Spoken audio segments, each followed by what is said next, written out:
I'm going to go over the steps to change a sump pump, and in most cases it's pretty easy.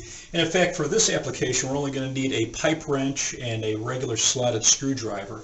And most of them should be held in place by a check valve, and this is a very popular style. It has hose clamps that we're just going to unscrew with a screwdriver, and because this is about 10 years old, I'm going to replace it with a new check valve. And when you pick your sump pump, there's a couple styles. One is a tethered float, and this, as the water rises, you can hear the switch activate. The problem with a tethered switch is it needs a 14-inch wide pit or larger. What I prefer is this vertical float switch, and it's tied to a vertical rod, and the float can't get hung up on anything, whereas if there's pipes coming into your pit, this can actually get hung up on a pipe. And so this also is better because it will fit into an 11-inch wide pit or larger, so a little more versatile. And another question a lot of people have is what size, and I like a half horse, and for most applications a half horse will do most homes. But what I'll leave underneath the description of the video is a number to a company where you can tell them the height of your discharge pipe and the overall length, and they can tell you exactly the horsepower you need. So the first step we're going to do is remove the cover.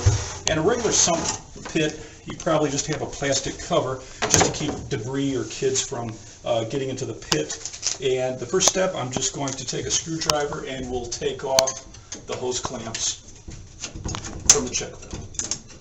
So I unplugged it and I disconnected the check valve and I pulled out the old pump, and you can see that there's a little bit of a height difference between the bottom here and the bottom on the new pump.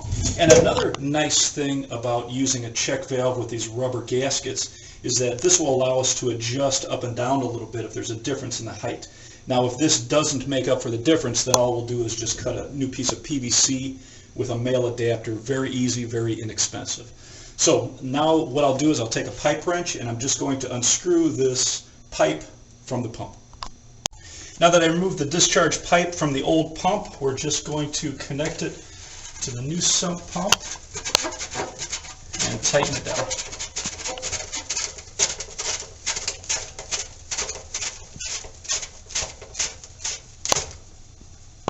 So I tightened up the pipe with a pipe wrench, and now's a good time to check to see if there's any debris in your pit and scoop that out. So now all we're going to do is just lower this into the pit.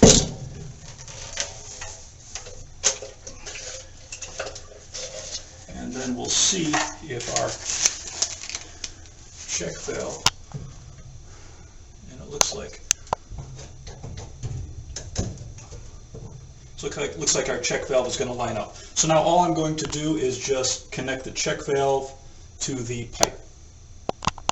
So I connected the check valve to the discharge pipe on the top and bottom, and I just tightened it down with these hose clamps. So a very easy way to connect it. And now what I'll do is I'll take a couple cable ties and we'll just pull up the cord just to make sure that it doesn't sag down and get caught up into the float.